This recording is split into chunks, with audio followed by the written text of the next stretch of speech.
اعوذ باللہ من الشیطان الرجیم بسم اللہ الرحمن الرحیم النبی اولی بالمؤمنین من انفسہم وازواجہ امہاتہم صدق اللہ مولانا العظیم وصدق رسولہ النبی الکریم الامین بلغ العلا بکمالہ کشف الدجا بجمالہ حسنت جمیع خصالہ صلو علیہ وآلہ صلاۃ والسلام علیک یا سیدی یا رسول اللہ وعلی آلک وصحابک یا سیدی یا حبیب اللہ۔ السلام علیکم ورحمۃ اللہ وبرکاتہ۔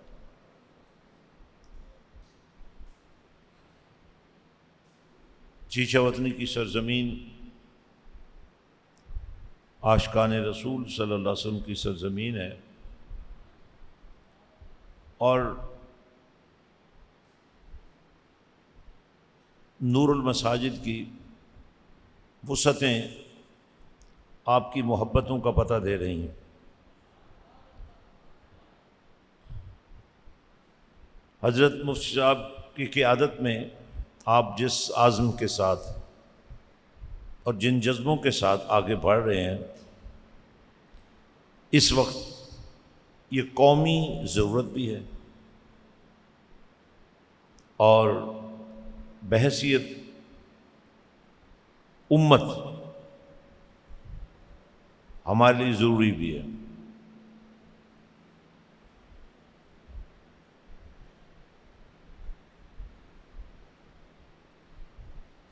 میں نے کل ایک کلپ دیکھا جس میں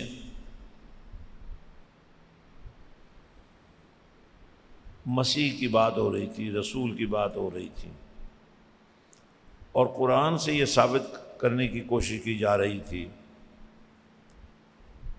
کہ وہ تمام نشانیاں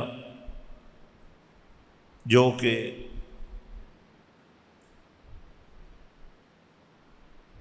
قرب قیامت سے متعلقہ ہیں وہ پوری ہو چکی ہیں،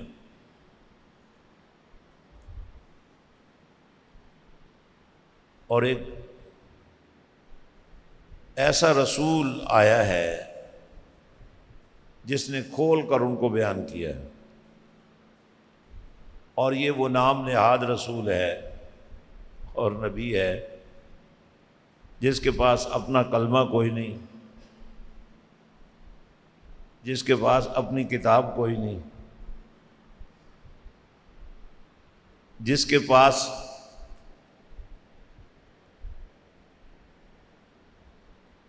وہ نور نہیں ہے جو شعور بھی بنتا ہے، وجدان بھی بنتا ہے اور عرفان بھی بنتا ہے۔ ہمیں ضرورت ہے کہ ہم اپنے لوگوں کو تعلیم دیں، تربیت کریں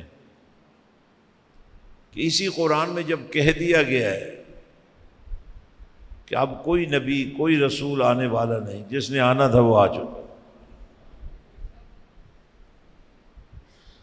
لوگ جھوٹ کو بھی سچ بنانے کی کوشش کرتے ہیں، اور ہمارے پاس تو سچ ہے، ہم سچائی کا جھنڈا نہیں اٹھا سکتے۔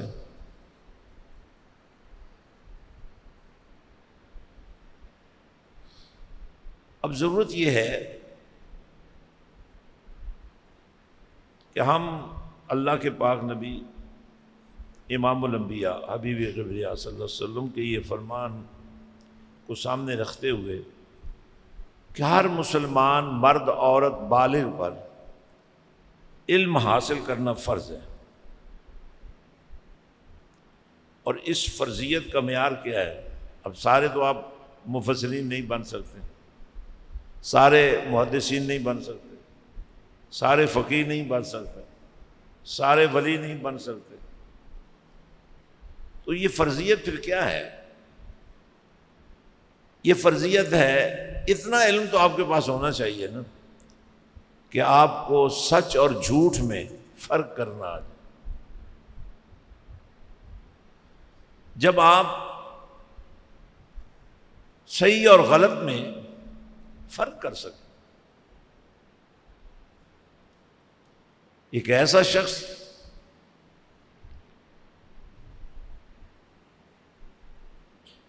جو دین کے بنیادی تقاضوں کو سمجھتا ہی نہیں ہے، اس نے ماننا کیا ہے، اس نے عمل کرنا کیا ہے. یہ آپ کی خوش نصیبی ہے کہ آپ ایسے گھروں میں پیدا ہو گئے، ایسے محلے میں پیدا ہو گئے، ایسے علاقے میں پیدا ہو گئے، ایسے ماحول میں پیدا ہو گئے جہاں درود و سلام کی لوریوں میں دودھ پلایا جاتا ہے.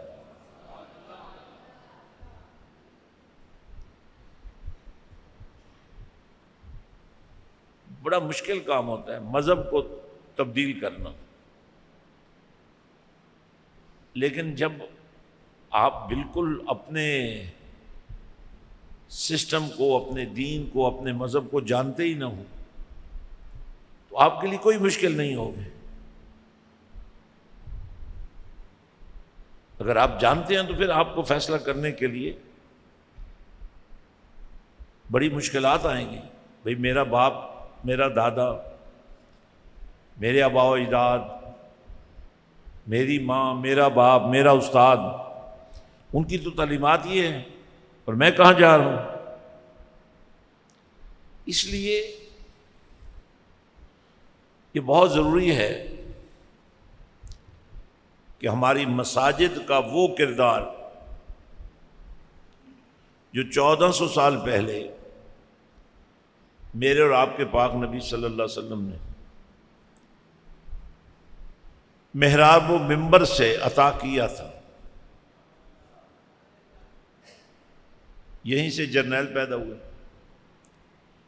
یہیں سے معیشت کے سربراہ پیدا ہوئے، یہیں سے سیاست کے تاجدار پیدا ہوئے. تو اس مصلی میں بڑی طاقت ہے، اس محراب و منبر میں بڑی طاقت ہے. لیکن چونکہ ہماری وابستگی بہت کمزور ہے، اگر غور سے دیکھا جائے تو 5 دفعہ روزانہ آپ کو اللہ کی عظمت اور اتھارٹی اور کبریائی کا اعلان سنایا جاتا ہے. تم بڑے مصروف ہو، دکاندار ہو، تاجر ہو، کسی ادارے کے سربراہ ہو، لیکن یہ جو ندا تمہیں سنائی جا رہی ہے، اللہ اکبر، بڑا تو سب سے اللہ ہے. وہ چاہے تو تمہارا دفتر بند کروا دے.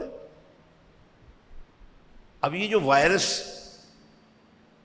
کا ذکر ہو رہا ہے، دیکھا کسی نے، پر دہشت اتنی ہے، بغیر مرے جا رہے ہیں.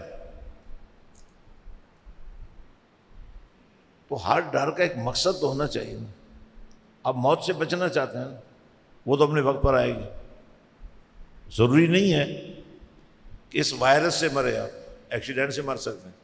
اب مجھے بتائیں، جب یہ PIA کا جہاز لاہور سے کراچی پہنچا، پتہ نہیں کتنی سفارشیں کرا کے لوگ اس جہاز پر بیٹھے ہوئے ہیں. 30 سیکنڈ کا فرق تھا. موت اس کا انتظار کر رہی تھی. انہیں تو کوئی وائرس نہیں ہوا، لیکن پھر بھی وہ مر گئے. موت سے مت ڈرو، وائرس سے مت ڈرو، اللہ سے ڈرو. جب بھی کوئی خوشی نصیب ہو، جب بھی کوئی غم آئے، جب بھی کوئی راحت ملے، جب بھی کوئی زحمت اٹھانی پڑے، اپنے اللہ سے رجوع کرو. اور یہ رجوع جو ہے، اس کا مفہوم یہ نہیں ہے جو ہم کہتے ہیں کرتے ہیں یا اللہ ہمیں معاف کر دے، بس بات ختم ہو گئی. ایک دفعہ کہہ دیا یا اللہ ہمیں معاف کر دے، ہم سمجھتے ہیں بھی کام ہو گیا ہے.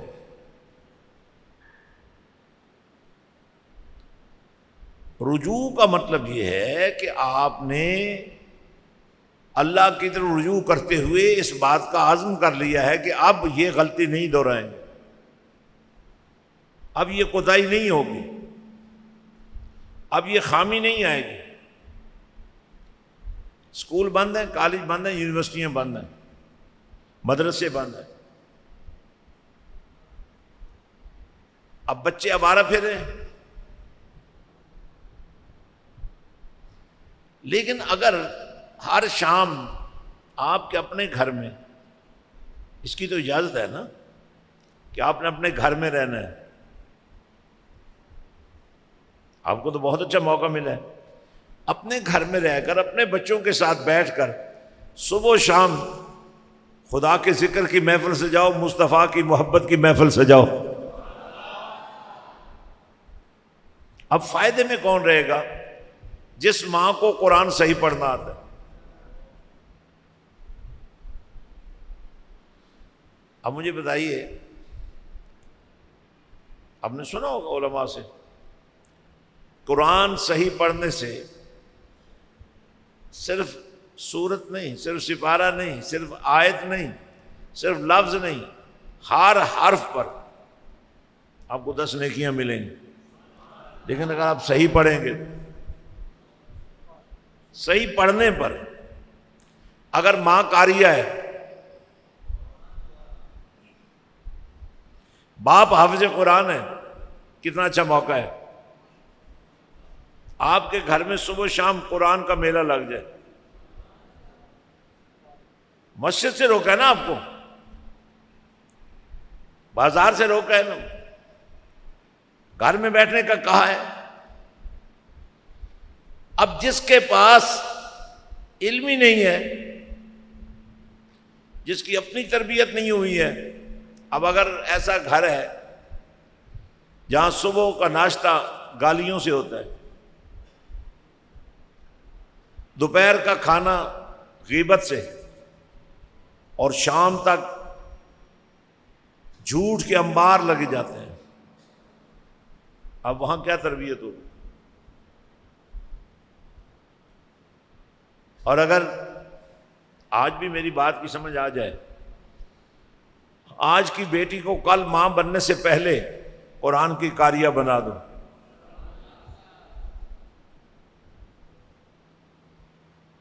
آپ مختلف ختمات میں جاتے ہیں، ایصال ثواب کی محفل میں جاتے ہیں، بہت کم میں نے دیکھا ہے کوئی مجمع سے لوگ کھڑے ہو کر ہم بھی ایک قرآن لے کے آئے ہیں، 2 قرآن لے کے آئے ہیں.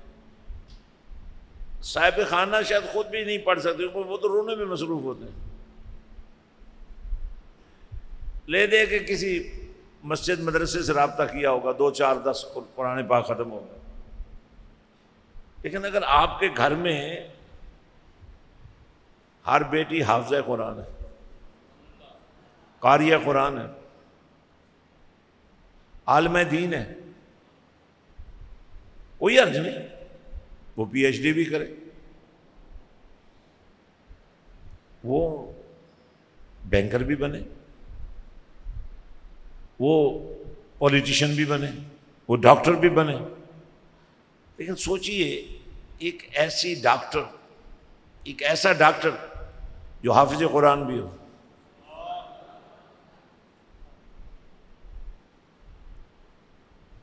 جب وہ علاج کرے گا قرآن کے پہرے میں، تو پھر جس قرآن نے خود یہ اعلان کیا ہے وَنُنَزِّلُ مِنَ الْقُرْآنِ مَا هُوَ شِفَاءٌ وَرَحْمَةٌ لِّلْمُؤْمِنِينَ.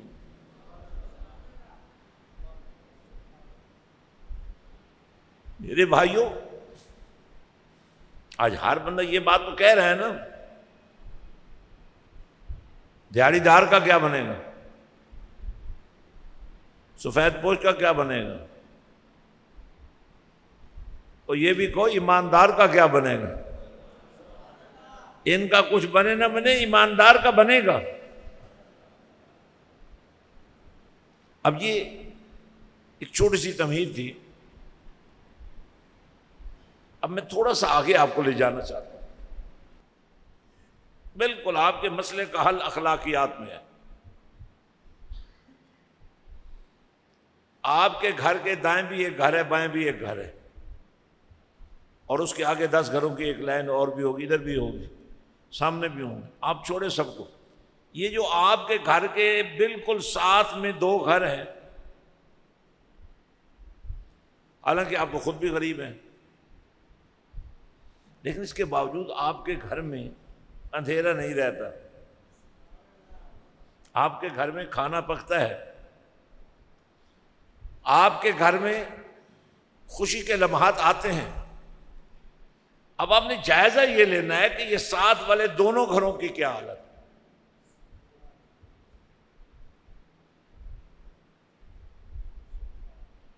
میں نے زیادہ نہیں کہا، میں نے صرف 2 گھروں کی بات کی. آپ کے ساتھ والے گھروں میں کیا ہو رہا ہے؟ کیا کھانا پک رہا ہے؟ کیا کبھی وہاں سے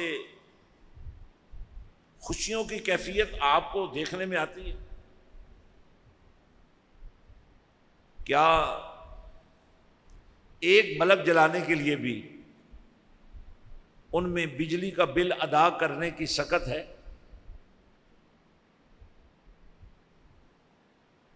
آپ مجھے کہہ سکتے ہیں اس میں کون سی اخلاقیات ہے؟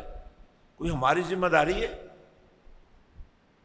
اگر اس گھر کا مرد نکٹھو ہے،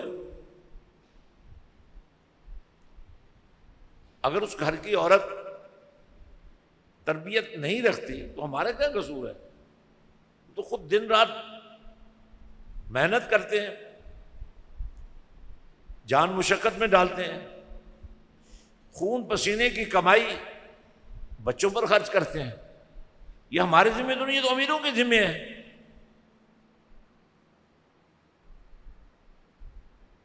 اب یہاں آ کر دعوت دین کا مفہوم بدل جاتا ہے. آپ کی ذمہ داری نہیں ہے، لیکن جس دین کے ہم ماننے والے ہیں اس میں ہمسائیگی کے حقوق کو ادا کرنا کتنا اہم ہے، اس کا اللہ کے دربار میں کیا مقام ہے، اس کے بدلے میں آپ کو کیا ملنے والا ہے. اگر اس کا اندازہ آپ کو ہو جائے تو آپ اپنے منہ سے بھی کھانا نکال کر ساتھ والوں کو کھلا دیں.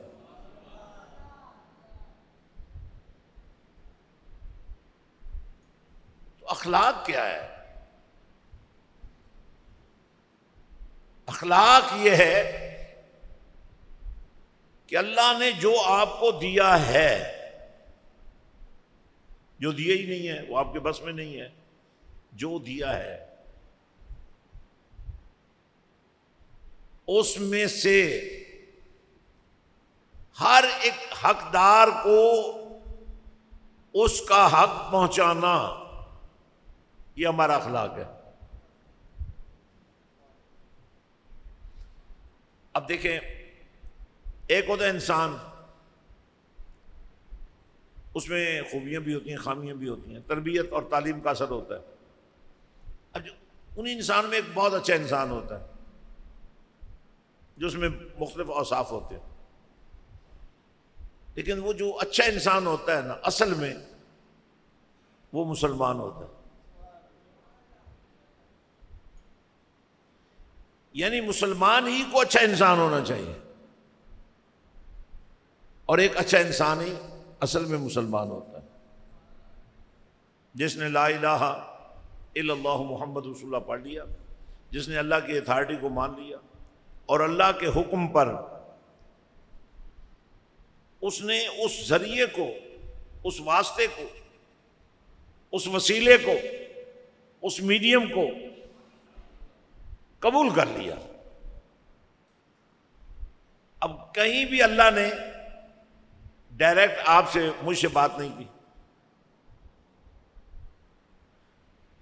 اپنی اتھارٹی کی بات بھی کی تو محمد مصطفیٰ صلی اللہ علیہ وسلم کی زبان سے کی.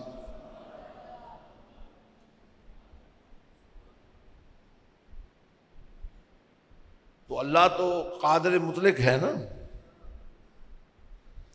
اسے کیا ضرورت ہے میڈیم کی؟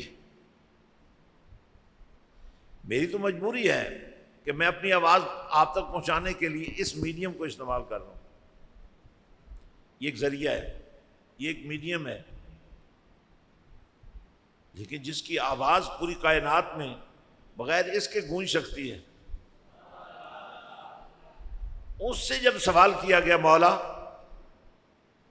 تیری تو اتھارٹی ہے، تیری تو قدرت ہے، تیری تو شان ہے، تیری تو حکومت ہے، تیرا تو اقتدار ہے، تو یہ کیا میڈیم استعمال کرنے کی کیا ضرورت ہے؟ فرمایا صرف تمہیں سمجھانا ہے، تمہیں بتانا ہے کہ میں ڈائریکٹ بھی کر سکتا ہوں، لیکن میں اس ذریعے سے اس لیے بات کر رہا ہوں کہ تمہیں پتہ چل جائے جب میں اس ذریعے کو استعمال کروں تو تمہیں بھی اسے کو استعمال کر کے مجھ تک آنا ہے۔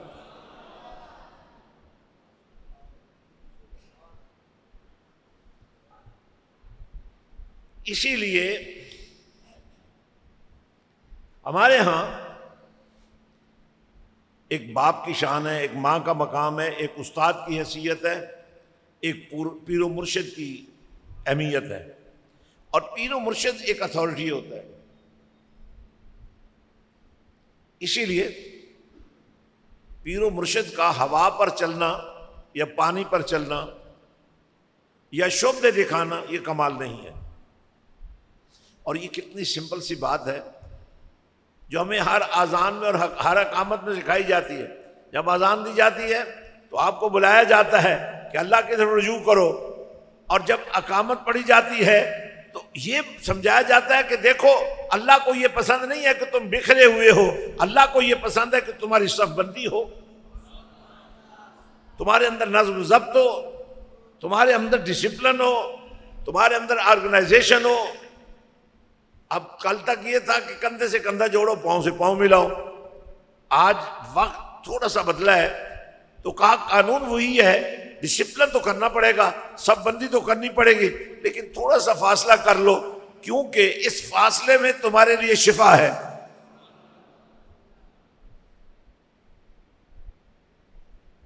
تو اب میں صرف ایک بات آپ سے کرنا چاہتا ہوں، وہ یہ ہے کہ پیر و مرشد ایک ایسی اتھارٹی ہے جس کے پاس کرامات بھی ہوتی ہیں علم کے ساتھ ساتھ، اسی لیے اس کو سمجھنا، اس کو ماننا اپنی مرضی سے نہیں، نبی کے دیے ہوئے طریقہ کار کے مطابق ضروری ہے۔ وہ یہ نہیں کہ جو تھڑا مار کر بیٹھ جائے، جس کے پاس سفلی علم ہو، جس کے پاس شیطانی طریقے ہوں۔ آپ کو تو شارٹ کٹ چاہیے، فوری عمل چاہیے۔ کہتے ہیں جی نوری علم ذرا دیر سے اثر کرتا ہے، یہ کیسے ممکن ہے؟ نور دیر سے کیوں آتا ہے؟ یہ سفلی علوم کیوں جلدی آ جاتے ہیں؟ وجہ یہ ہے کہ یہ سفلی علوم میں ایکسپرٹ ہوتے ہیں اور ہم نوری علوم میں ایکسپرٹ نہیں ہوتے۔ ہمیں ایکسپرٹیز چاہیے۔ اب یہ ماشاءاللہ ہزاروں کا مجمع مسجد میں لگتا ہے، اگر ہمیں صحیح قرآن ہی پڑھنا آ جائے تو یہ ایکسپرٹیز ہو گئی نا۔ اگر ہمیں صحیح قرآن اپنانا آ جائے تو یہ ایکسپرٹیز ہو گئی نا۔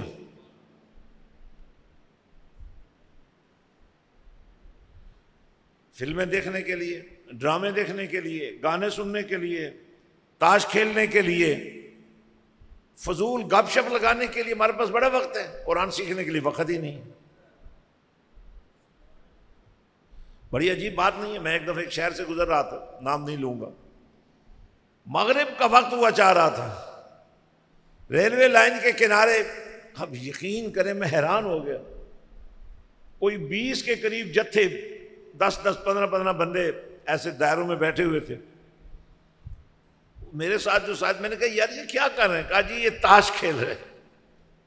اور آپ حیران ہوں گے ان میں سفید ریش لوگ بھی تھے۔ اب مغرب کی اذان ہونے والی ہے، اب یہ بھی ایک ناقص تربیت ہے۔ وقت گزارنے کے لیے قرآن پڑھنے سے بہتر کوئی چیز نہیں ہے. وقت گزارنے کے لیے ہلکا نعت خوانی قائم کرنے سے بہتر کوئی چیز نہیں ہے. وقت گزارنے کے لیے روزہ رکھنے سے بہتر کوئی طریقہ نہیں ہے.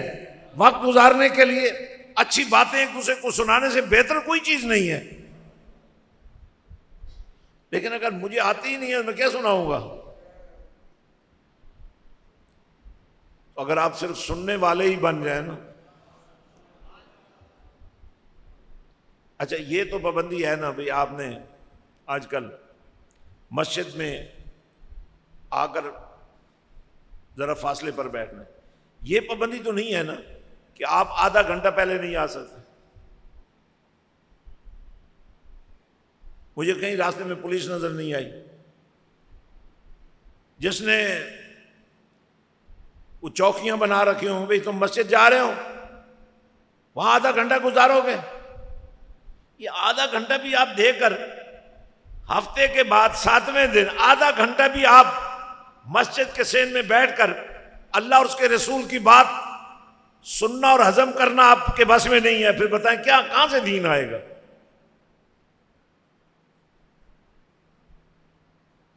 جب یہ عربی زبان میں خطبہ دیا جاتا ہے آپ سمجھتے ہیں اس کو؟ یہ جو اردو میں تقریر کی جاتی ہے دراصل اسی خطبے کی تشریح ہوتی ہے. سننے کا ثواب ہے لیکن سمجھنے کا صرف ثواب نہیں ہے، اس میں ہدایت بھی ہے. اب یہ جو پیری مریدی کا نظام ہے اس میں پیر و مرشد جو ہے اس کو دھوتو ملنگ نہیں ہونا چاہیے. پیر و مرشد کو مدینے والے کا نوکر ہونا چاہیے، کیونکہ اتھارٹی پیر نہیں ہے، کملی والے کو اللہ نے بنایا.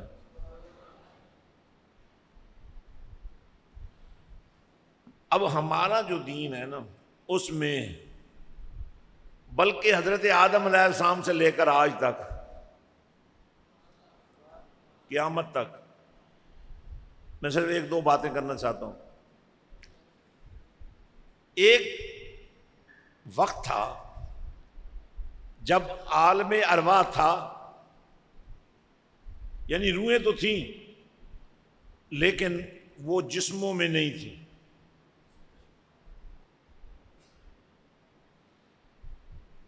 اس عالم ارواح میں میں اپنے نبی کی اتھارٹی کی اب بات کر رہا ہوں، ختم نبوت کی بات کر رہا ہوں، ناموں سے رسالت کی بات کر رہا ہوں، شان نبوت کی بات کر رہا ہوں، مقام مصطفیٰ کی بات کر رہا ہوں، نظام مصطفیٰ کی بات کر رہا ہوں.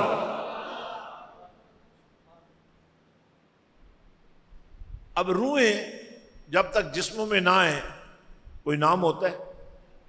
آپ کے ہاں بیٹا پیدا نہیں ہوا، ہوگا، جب ہوگا تو نام رکھیں گے نا.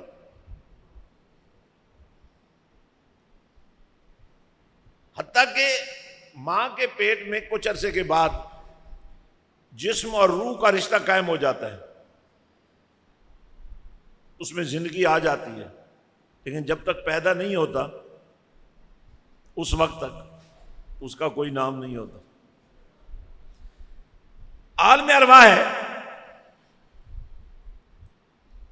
بہت سارے لوگوں کو اس بات کی سمجھ نہیں آ رہی، کم از کم جو کلمہ پڑھتے اس کو تو آنی چاہیے، وما ارسلناک الا رحمۃ للعالمین.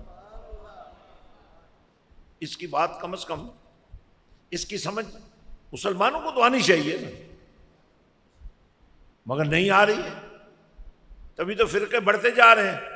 اور تمہاری خوش قسمتی ہے کہ صلی اللہ کے ترانوں میں پیدا ہونے والا تمہیں کسی فرقے میں جانے کی ضرورت ہی نہیں ہے.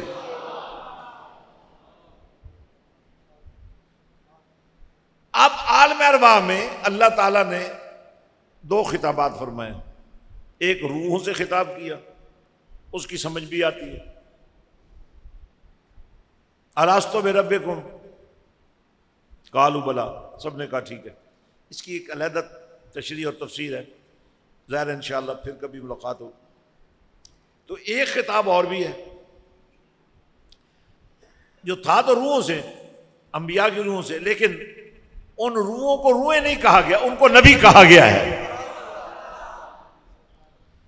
جو گھر سے روٹھے ہوئے ہیں ان کی منہ سے بھی اگر اللہ کا نام نہ نکلے، اور جو خوش خوش آئے ہیں ان کے منہ سے بھی اللہ کا نام نہ نکلے، تو پھر مزہ کیا ہوا آنے کا؟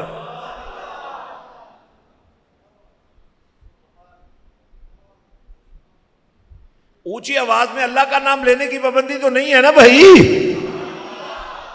اور یہی سبق تو میں پڑھا رہا ہوں لوگوں کو کہ اللہ کا نام لینے سے، ادھر تم اللہ کا نام لوگے، ادھر اللہ کا وعدہ ہے فاذکرونی اذکرکم، میری بات کرنے والوں میں تمہاری بات بنا دوں گا،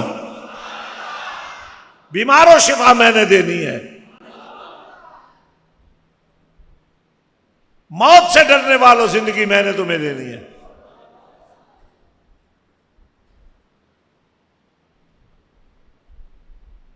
تو عالم ارواح میں ابھی کسی نبی کی روح جسم میں نہیں آئی تھی،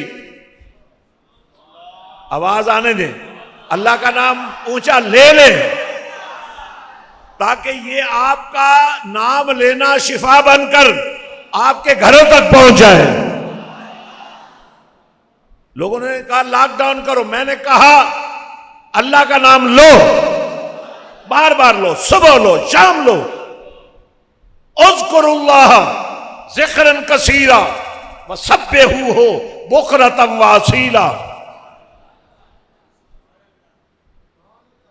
جو صبح و شامی اللہ کے نام کا میلہ لگا لے وہ بچ جائے گا، تو جس کے جسم کے بال بال سے اللہ اللہ نکلے۔ تو عالم ارواح آج بھی موجود ہے، عالم ارواح جو روحیں ہیں وہ عالم ارواح میں، جو ابھی تک جسموں میں نہیں آئی وہ عالم ارواح میں ہے۔ اس وقت ایک خطاب ہوا تھا، عالم ارواح میں خطاب ہوا تھا، اللہ نے نبیوں سے خطاب کیا، قرآن پڑھا کرو، قرآن سنا کرو، قرآن کو سمجھا کرو، قرآن کو مانا کرو۔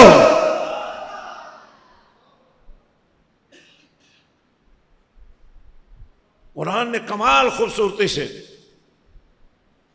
نبیوں کی شان کو بیان کیا۔ وَإِذْ أَخَذَ اللَّهُ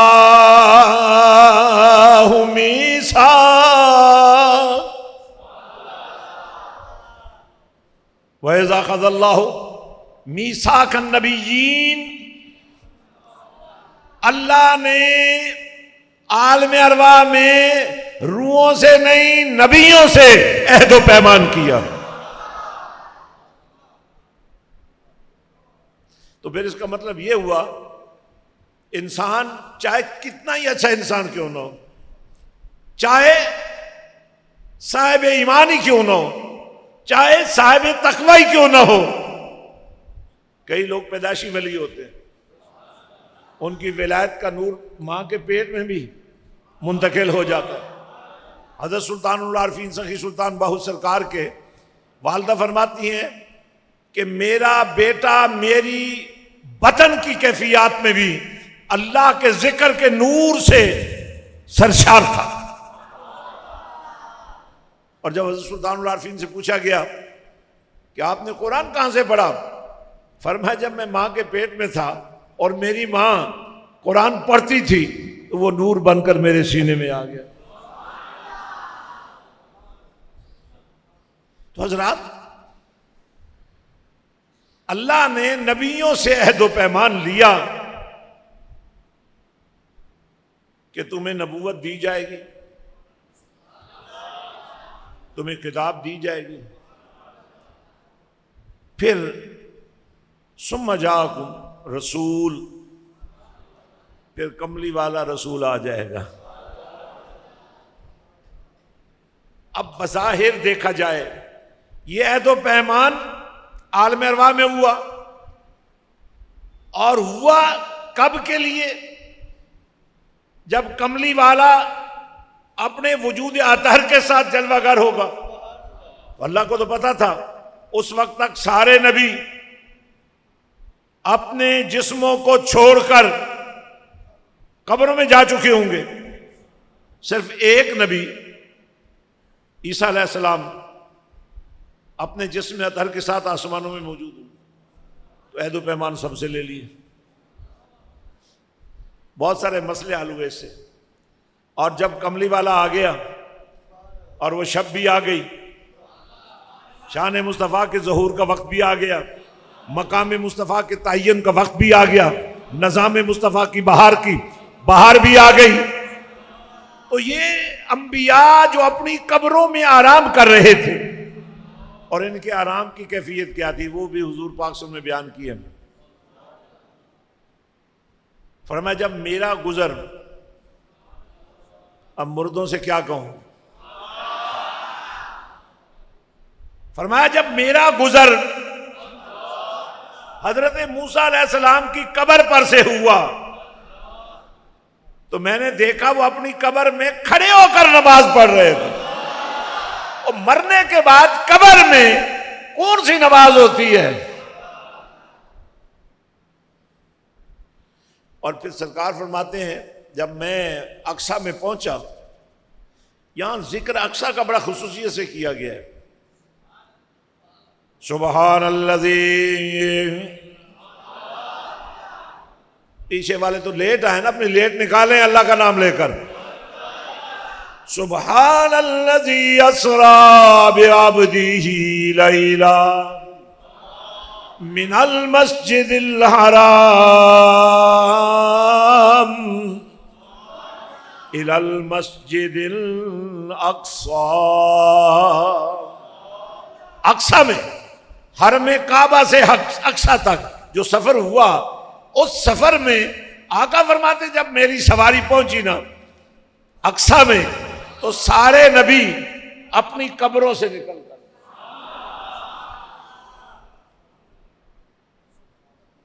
اب نبی قبروں کے اندر کیا کرتے ہیں وہ بھی بیان کر دیا، اور اگر ضرورت پڑ جائے تو نبی قبروں سے باہر آ کر کیا کرتے ہیں وہ بھی بتا۔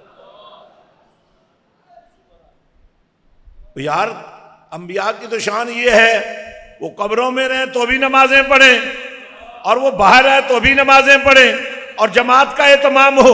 آقا فرماتے ہیں میں امام بن گیا، وہ سارے مقتدی بن گئے۔ میں نے کہا یا رسول اللہ یہ تو زمین پر تھے نا، قبروں سے نکل آئے، تو حضرت عیسیٰ علیہ السلام تو آسمان پر تھے۔ فرمایا وہ آسمان سے اتر آئے میرے استقبال کے لیے۔ جو اصل عیسیٰ ہیں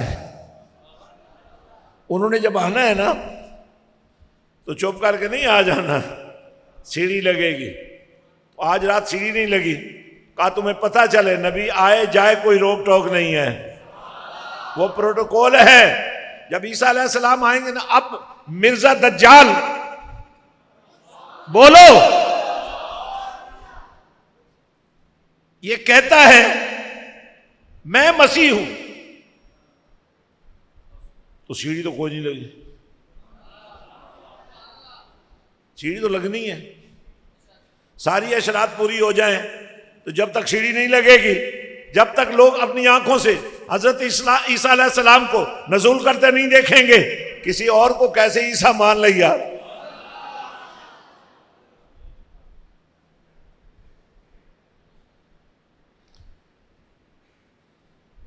اپنے گھر پر پہرا دیتے ہو نا، اپنے بچوں پر پہرا دیتے ہو نا،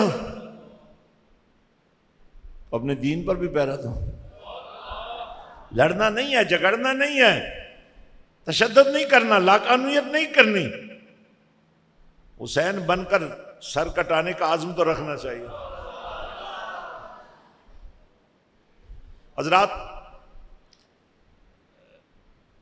مجھے بڑی خوشی ہے بڑے عرصے کے بعد، اور یہ حضرت مفتی صاحب کی محبت ہے،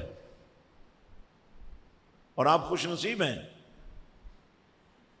کہ آپ کو ایک ایسے استاذ میسر آئے ہیں، ایک ایسے امام میسر آئے ہیں جن کے دل کی دھڑکنوں میں ان کے مقتدی رہتے ہیں۔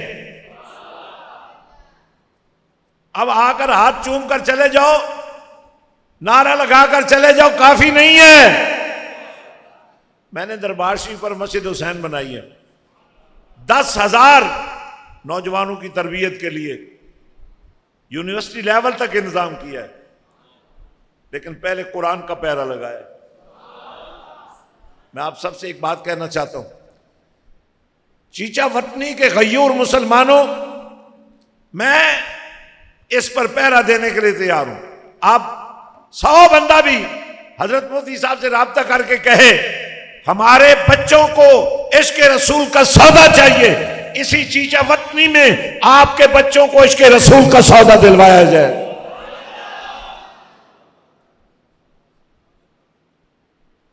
یہ چھٹیاں ہیں نا، اسکولوں میں چھٹیاں ہیں، بولو بچے آوارہ پھر رہے ہیں، غلط کام کریں گے،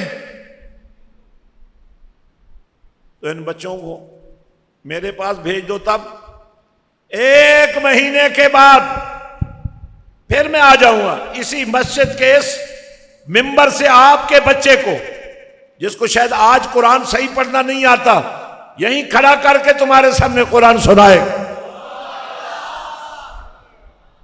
اب ظاہر ہے وہاں تو چند لوگ آئیں گے نا، لیکن ہم مدد کرنے کے لیے تیار ہیں. آپ یہیں کریں.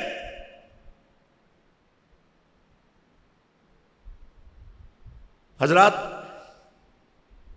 آج ایک آخری بات کر رہا ہوں کیونکہ تقریر کرنے کے لیے وقت چاہیے ہوتا ہے. آپ تو بہت مصروف لوگ ہیں نا، آپ کے پاس تو وقت نہیں ہے نا. ہفتے کے بعد صرف جمعے کے لیے بھی آپ آدھا پونا گھنٹہ نہیں نکالتے، اور میں بڑا حیران ہوتا ہوں. ایسا خطیب بھی موجود ہو، ایسا دین کی دعوت دینے والا بھی موجود ہو. وہاں تو انداز بدل جانے چاہیے نا، وہاں تو جذبات بدل جانے چاہیے، وہاں تو کردار بدل جانا چاہیے، وہاں تو اخلاق بدل جانا چاہیے، وہاں تو اٹھنا بیٹھنا بدل جانا چاہیے. اب آخری کلام کر رہا ہوں.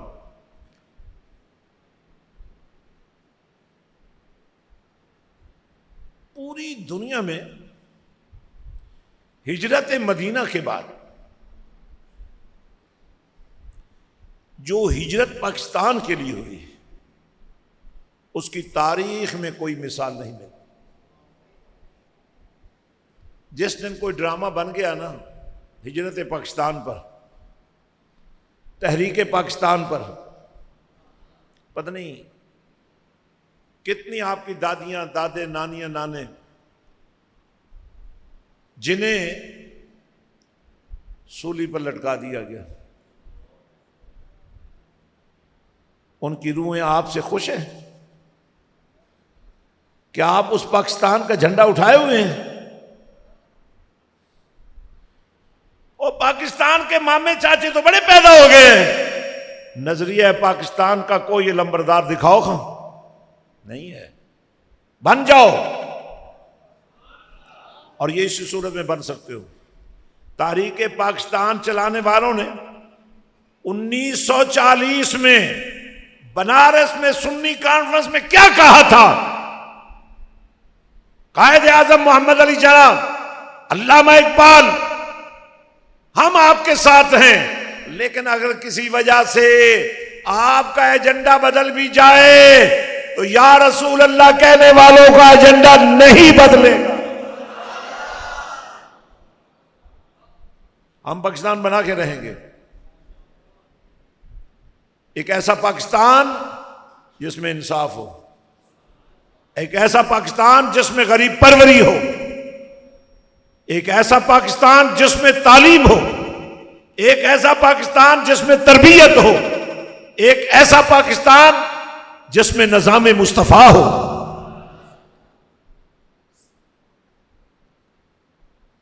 حضرات،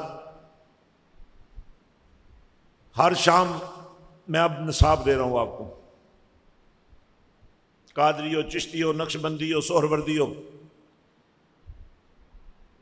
مجھے بتاؤ، دکان بڑی ہوتی ہے یا سپر سٹور بڑا ہوتا ہے؟ اور تم سلسلوں کے لوگ ہو، تمہیں دکانیں نہیں چاہیے، تمہارے پاس تو سپر سٹورز ہیں.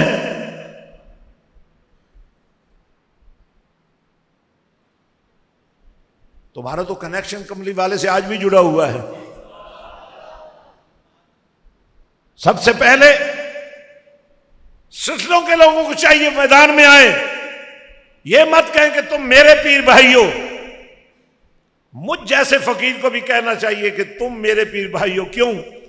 کہ تمہارا بھی پیر نبی ہے، میرا بھی پیر نبی ہے. ہم سب پیر بھائی ہیں بھائی. بڑے پیر کے ہوتے ہوئے چھوٹے پیروں کی کیا اہمیت ہے یار. ہم ان کے ماڈل بناتے ہیں، نبی کا ماڈل بنا ہے، وہ کیوں نہیں لیتے؟ حضرات، تو میں ایک شام کا نسخہ آپ کو دینا چاہتا ہوں.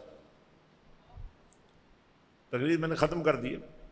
شام کا نسخہ ہر شام مدینے والے کے نام کرو. کیا کرنا ہے؟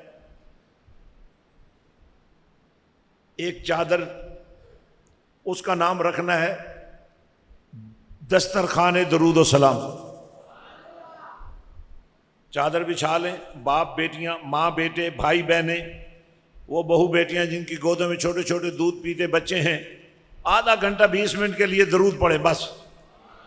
اور تصور کیا، ہم یہاں سے پڑھیں، آقا مدینے میں سنیں. اس وقت میرے پاس اس نیٹ ورک کے ذریعے جو روز شام کو لوگ آدھے گھنٹے کے لیے بیٹھتے ہیں نا، ان کو مرکز درود کا نمبر ہم نے دے دیا ہے. وہ تقریباً 21 کروڑ درود روز جمع ہوتا ہے. تو آپ نے ہو سکتا ہے 2000